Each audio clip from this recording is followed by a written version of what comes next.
Hi, my name is Jasmine Bell Mapp, and today we will be discussing the initiative and referendum process of Arizona. In Arizona, people have more power than just voting for leaders.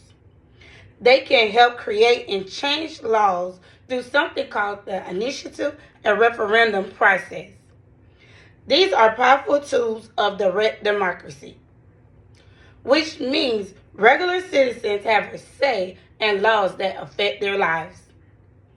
An initiative is when voters come up with an idea for a new law or a change to the state law. To get it on the ballot, they have to gather enough signatures from registered voters. Usually, this means about 10% of the people who voted for the last governor race. That may not sound like a lot, but getting many signatures is hard. This process has been a part of Arizona's system since 1912, when the state first created its constitution. A referendum works the other way. It gives voters the chance to approve or reject a law that a state legislature have already passed. It's like a final check by the people to make sure new laws really reflect what the public wants. These tools came from a time in history called the Progressive Era, when people were frustrated about the corruption and wanted more say in the government work.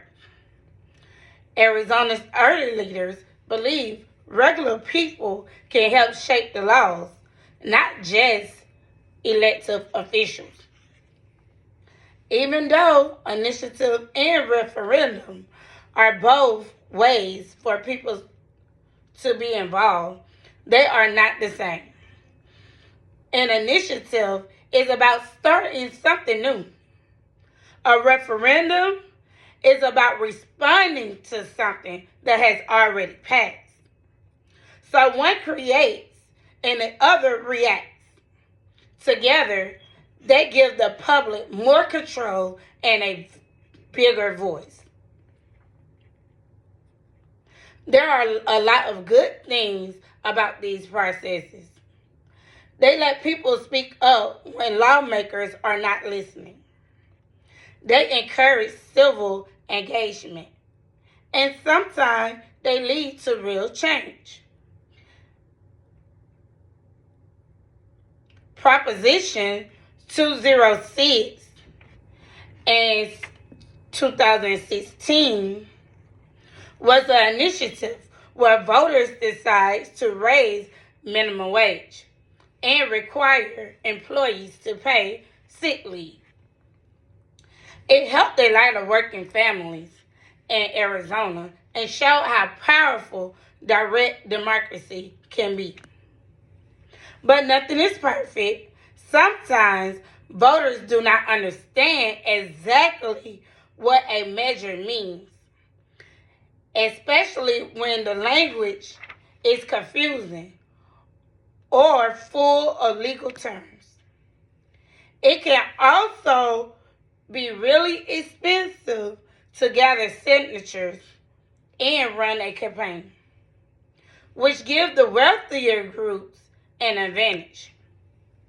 And when there's too many ballot measures, people can feel overwhelmed and stop paying attention. It's called voters fatigue, and it helps and it hurts participation. Even with those challenges, I think initiative and referendum are important tools. They give people a chance to lead, to push for change, to make their voice heard. In a time when politics can feel frustrating and distant, these processes remind us that democracy still belongs to the people. We just have to keep using them wisely and make sure they stay fair and transparent as our state grows and change. Thanks.